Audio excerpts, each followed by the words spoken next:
On today's video, I'm going to be sharing with you 4 of the reasons why you might be having difficulty losing weight. These are very specific neuroendocrine, chemical, genetic factors that you probably haven't considered or haven't been told by either your trainer and or your doctors. Stay tuned for this informative video.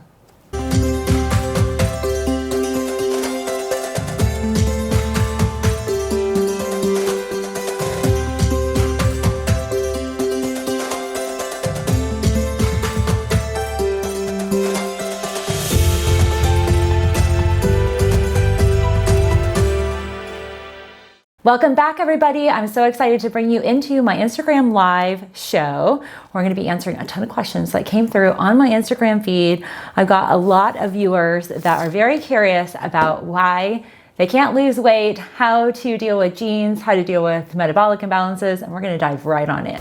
Hello, Instagram. Happy Thursday. I'm so excited to join you here today because we are answering a lot of your questions specific to why weight loss is so difficult. And in today's live video, I'm going to be sharing with you 4 really specific reasons that really are the factors behind why you might have some difficulty losing weight, why you might be yo-yoing when you're dieting, why it might be boring. And I've got a ton of your questions that came through. And specifically, we're going to delve into our genes. We're going to talk about our hormones. We're going to talk about our metabolic process. I'm videoing from my YouTube channel, and we'll be showing and airing this video specifically on my membership page through YouTube. So welcome, everybody. I'm seeing some familiar faces. Hi, Megan. Hi, Coffee KK 1956. It's so great to have everybody join me. And in today's topic, it's really exciting because I know I haven't really talked a lot about weight loss as much as I really should, delving into your specific questions. So today I'm going to answer a lot of those, and I really have put together just a very comprehensive show that is going to detail 4 core reasons why weight loss is so complicated, why it's so challenging, why it's so frustrating. And so I'm just going to adjust my video real fast. The YouTube video was cutting my head off, so I want to make sure on the replay that you get my whole body. So I'm really excited to dig right on into weight loss. So I grabbed, first of all, if you go to any bookstore, or now bookstores are almost extinct, but if you go to Amazon, everybody is buying books. There's the hormone diet. There's this fun one, Skinny Bitch. I don't know if you guys have read that. It's hilarious. Hey, everybody. Just sharing with you a whole bunch of books that are written. Shred is one of the newer books. There's tons of information out there, and it can be very, very confusing. It can be very frustrating because you might do paleo 6 months. You might be working on like the midsection ab diet. You might be shredding it, ketoing it, and just feeling like nothing's sustainable and you don't know why. So I want to dig into a huge factor. There is just a ton of research. So we have a lot of clinical data, and that's what I tap into to bring to you to highlight where we're at in the world of genetics, epigenetics, our environment affecting our genes, and the role that that plays on weight loss, because this is very, very specific, friends. Our genetics, our DNA is part of a pie equation when it comes down to our ability to either stay thin, to lose weight, or to manage our metabolic process. That is impactful. Our genes play a role in a lot of different things. Our ability to fight cancer cells, in our ability to move our lymphatics for some folks that might have primary lymphedema, or genetic conditions, mutations of detoxification challenges. All of this is factored into our genes. So a lot of times I used to have folks say, oh, you know, it's in my genes and there's nothing I can do with it. But that's actually not entirely the case. So what we have found by the Human Genome Project is that we can take a look at our genes. We can do genetic testing. We can assess what genes are on. Like, we actually have fat genes, not like the genes that don't fit or skinny genes that are frustrating in your closet, but literally genes, DNA in our body, in our DNA structure. There are factors that can turn a gene on or turn a gene off. So some folks might have gene deficiencies that cause them to be, always able to manage their weight, and others might have gene overabundance or a gene mutation that is a factor when it comes to losing weight or managing weight. So I see lots of good, friendly faces. Hey, everybody. Hi, Palmetto Kids Cooking. Love everybody. So do me a favor, and I love seeing your chats. Tell me where all of you are watching from. What area of the world are you guys tuning in from? And welcome, everybody. I welcome questions as I'm chatting, and I'll try and write them down and respond as much as I can. So I want to be mindful of my time. I have you guys until 3:30, till I've got to scoot and grab Gabriel from his summer school program this week. So California, hi, Big Mama Cakes. Hi from Dallas, California. Love it. Somerville, South Carolina, Concord. Fantastic. PH, yay. California, Florida. Love Florida. It's hot and humid, isn't it? Kansas City, I love it. So welcome, everybody. I'm so honored to have you join me. And we're really going to dig into the number one factor behind weight loss complications, frustrations, and the reason why whatever you read is not working, or whatever you're eating, whatever crazy 800 calorie restricted diet or keto diet is just not working. So I want to dig into some really crazy specifics, and I pulled some stats here. There are two kind of core genes that we can test you for and we can analyze. The two genes that that might be a factor for some of you feeling frustrated. It's a gene called FTO, like Frank Thomas Oscar, and then IRX, not IRS, IRX, I think it's 3. Those two genes are the genes that are they play a significant role in our ability to metabolically burn our fat cells, our non-adipose tissue, and also to be able to just balance our whole neuroendocrine structure. Fat composition and metabolism is managed by those genes. Some folks actually have deficiencies of those genes, and some folks have those genes turned on. And what science has revealed in a lot of, unfortunately, they do testing on lab rats and mice, and so they fill them up with those genes. They, create the little mice that have those genes, and then they test them, and then they put them through environmental stressors like we have as humans. So what they found is that environment plus habits, so daily habits, weekly, monthly, annual habits, loving all your communication, yay. Environmental and habits that we have in a daily life play more of a role than just our genes. That the environment that we are in or put our body in actually has a role of turning on those genes and or turning them off. So this is huge. And I'm going to just take questions right now about weight loss. So I see some other questions about scar tissue. I've got 30 minutes and I really want to focus on the topic of today. So DM me specific other questions for other content topics, but I welcome that. So let's talk about that. So let's say you're a female like myself, and maybe you've noticed a little abdominal excess or fat that's accumulated. And traditionally, when I do testing, I have a test here where I actually do saliva cortisol testing. I actually have a lot of discussion about cortisol, a hormone that's produced by our body, and its role in turning on some of those genes. And so what we have found is that we actually have 49 abdominal fat genes. Is that crazy or what? Who knew there's almost 50, over 4 dozen genes specific to abdominal fat. So think about that. We have other fat sources in our body. We have fat in our organs, like our brain. We have fat in our arms, our legs.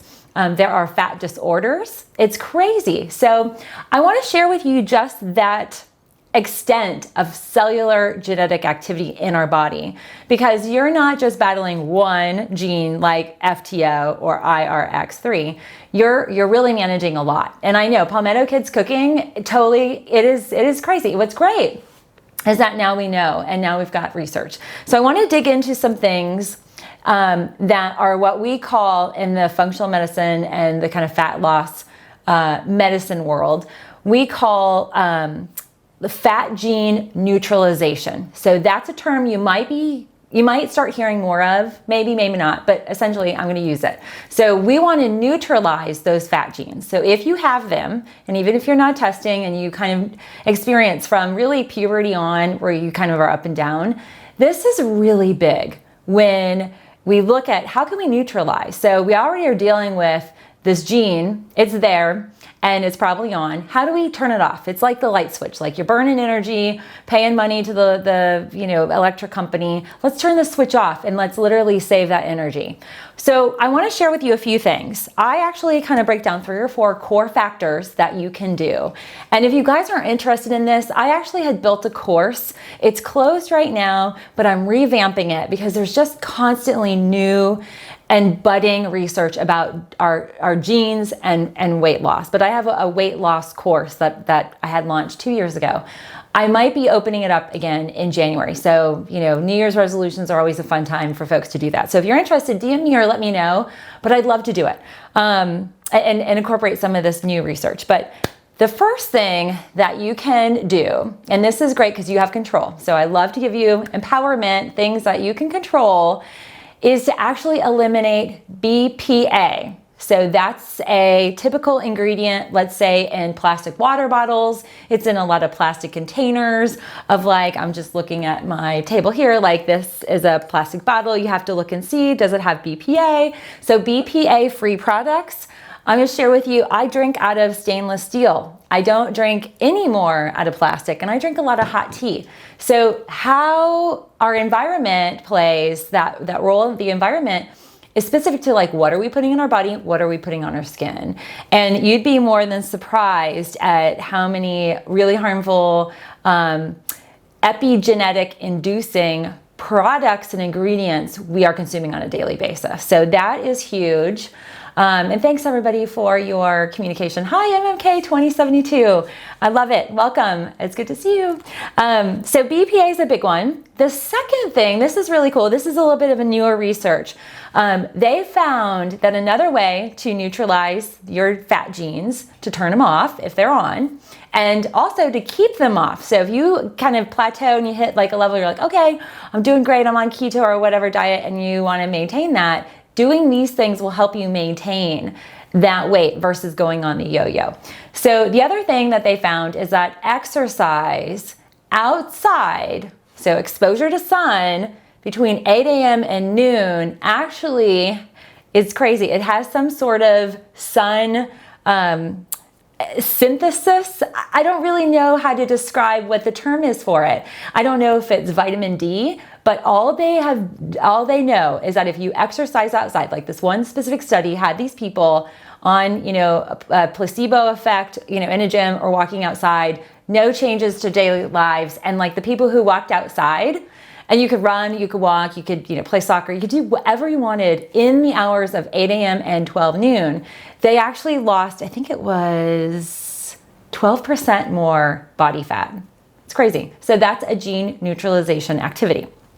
The third thing, and this kind of goes without saying from my perspective, but for a lot of people, we don't always think about avoiding antibiotics. So the third gene neutralization activity is to really limit your antibiotic use because of the role antibiotics play in decreasing the healthy gut bacteria in your digestive system. And that healthy gut bacteria, it actually eats up some of the short chain fatty acids and fiber that actually protects our body and keeps those genes neutralized. That sounds kind of crazy, but we are now linking a lot of our gut health to other health conditions, health degenerative diseases, all of the gut health awareness. We're scientifically proving that healthy gut bacteria, microbiota, our healthy bacterial levels, actually plays a role in turning off those fat genes. So you think about that. I talk a lot about probiotics, prebiotics. I talk a lot about anti-inflammatory diets. That's all really big in terms of the gut health. Good healthy fibers. I had some fibers on my desk before, inulin fibers are a really good source.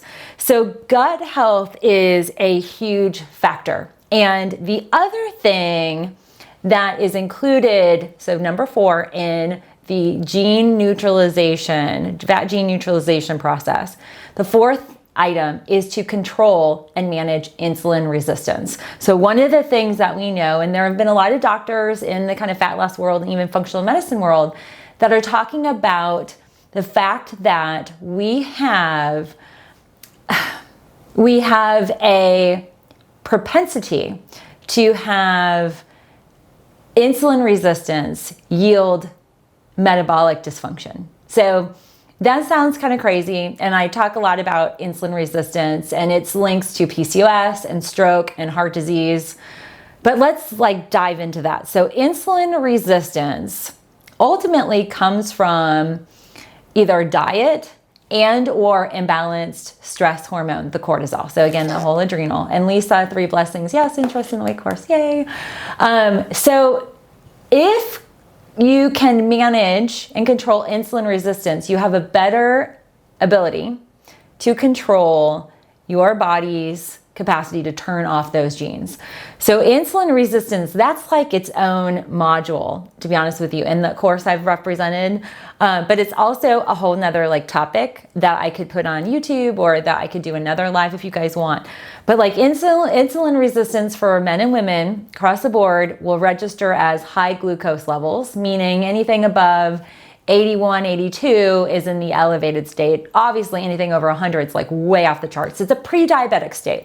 So you don't have to be diagnosed with diabetes, type 1 or 2, because we are now seeing grown adults with type 1.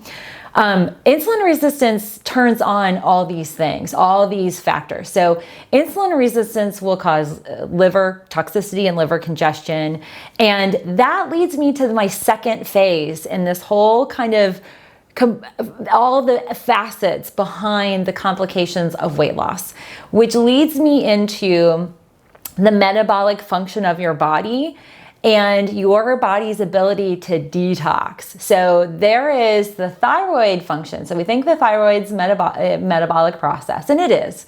But the major driver behind, you can't see me pointing, but I'm pointing to my liver right now. The major driver behind two of several thyroid hormones come from your liver. Your liver gets involved and gets overloaded, it gets toxic, it gets fatty. So if you have a fatty liver disease or elevated liver enzymes, or are taking medicine that causes liver enzymes, or just don't detox well, your liver is part of that whole process where insulin resistance is at play. And that in turn causes thyroid imbalances. We see T3, T4, and the reverse T3 levels imbalance. We'll see lower vitamin D levels. And I know I'm throwing a lot at you all, and I know you can hit replay on the live, so you can watch this over and over for 24 hours, but that's why I'm recording, because I'm gonna throw a lot of what I call tactical information at you. But so fasting glucose is that number. Hold on a minute, hater. Or later, I don't know if I can see that. Okay, so fasting glucose will tell you your insulin resistance. It tells you more about insulin resistance. So if your resting or fasting glucose is anywhere in 82, 83 and above, for me, in my functional medicine ranges, I tighten things up. I'm gonna say you are in a pre-diabetic state or showing signs of glucose intolerance. Glucose intolerance leads to insulin resistance. It goes hand in hand. So there are a lot of things that I'm going to talk to you about today. So I'm going to give you some actionable, write these down. You're going to be able to take these things or add these foods to your diet that'll actually help balance out that insulin resistance and glucose intolerance. But there's that metabolic process. So a lot of times, and I used to work with these clinics in Florida, they're everywhere, like the weight loss clinics. I don't see so much of them here in Georgia. I don't know why. Maybe it's because we're all wearing bathing suits all the time. In Florida, it's hot and you show more of your body, and people are more conscious of being fit or whatever. But the idea is that we see in those weight loss clinics, they will do thyroid testing. They won't do all of the thyroid testing. They might test your TSH, but we don't get a big picture. So globally, your thyroid hormone is the hormone that we want to look at.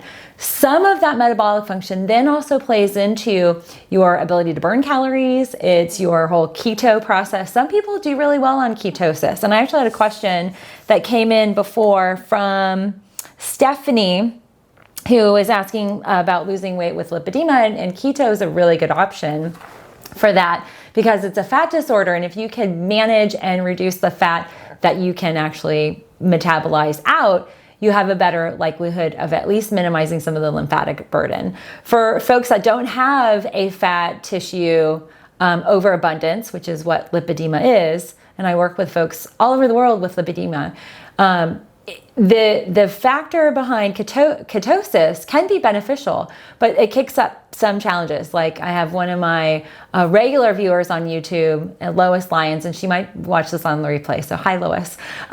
She messaged me that she had diverticulitis pop up because of her keto diet. So that's a huge factor when we're looking at, okay, keto is supposed to be good. We're supposed to be kind of balancing things out and burning our fat cells, and we're losing weight. It doesn't necessarily always, when done right, and sometimes the stress of ketosis all on its own can trigger a stress response, which turns on our genes. So that leads me to number 3. Okay, so the third factor at play, so you have our genes, and we've got a lot of those. Then we have that metabolic function, so that's the thyroid.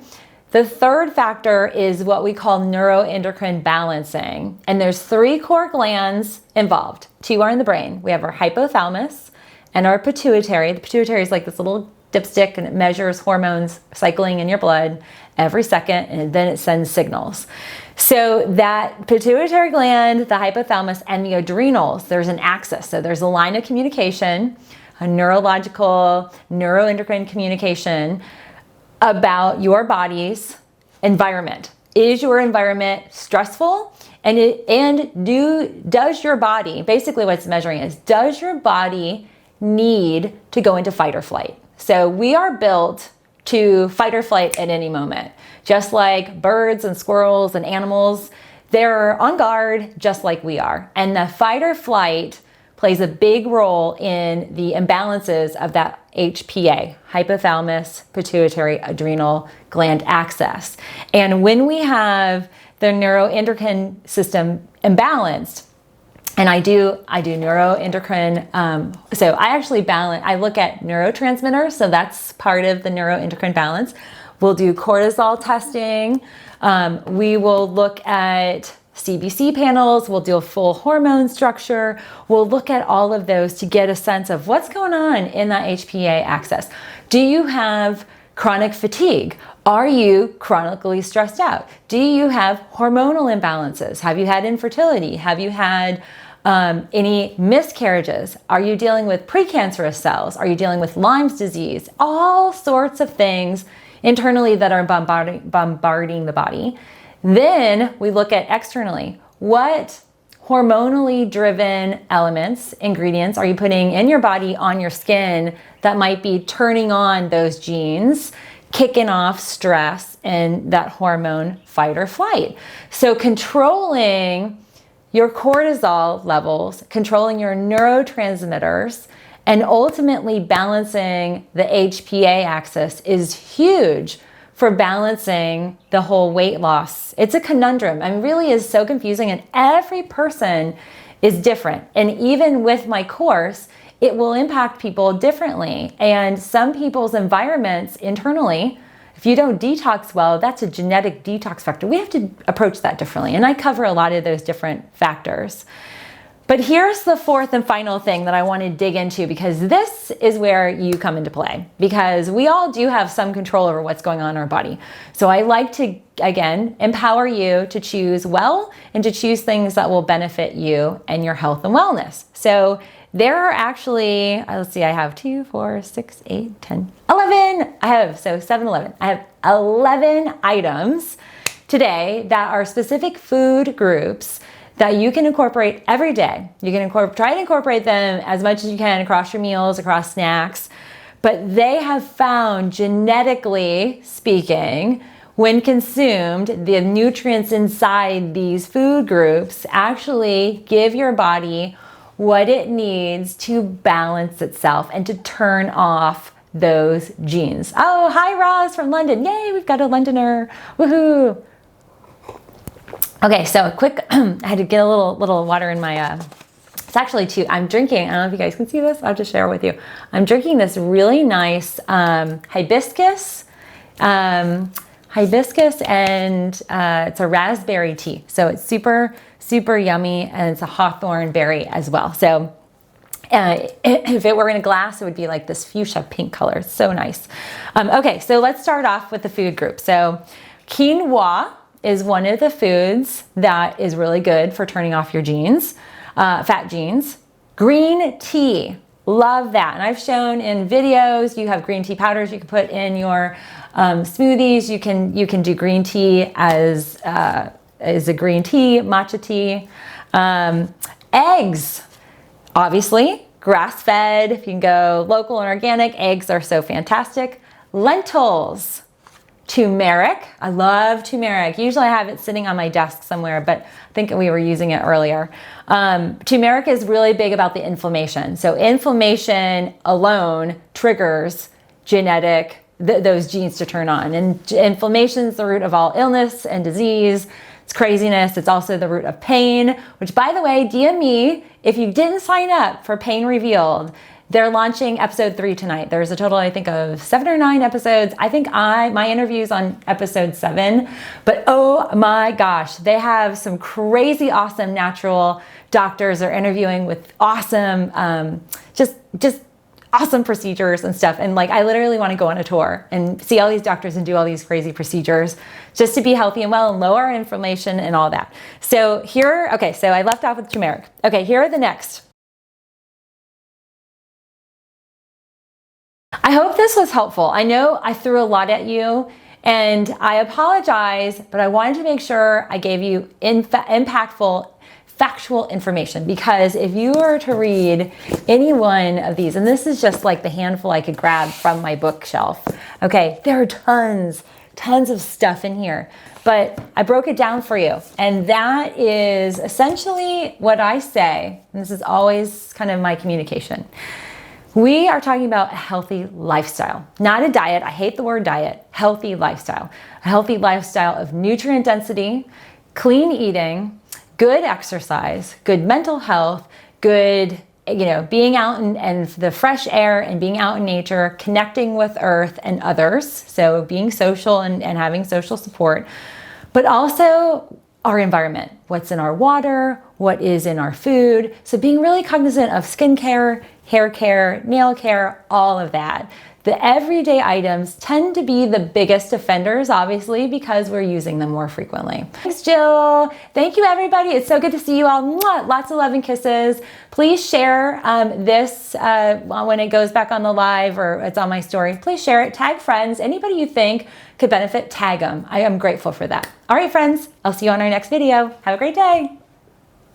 All right, YouTube. So there you have it. That was our live show. I hope you found this really impactful.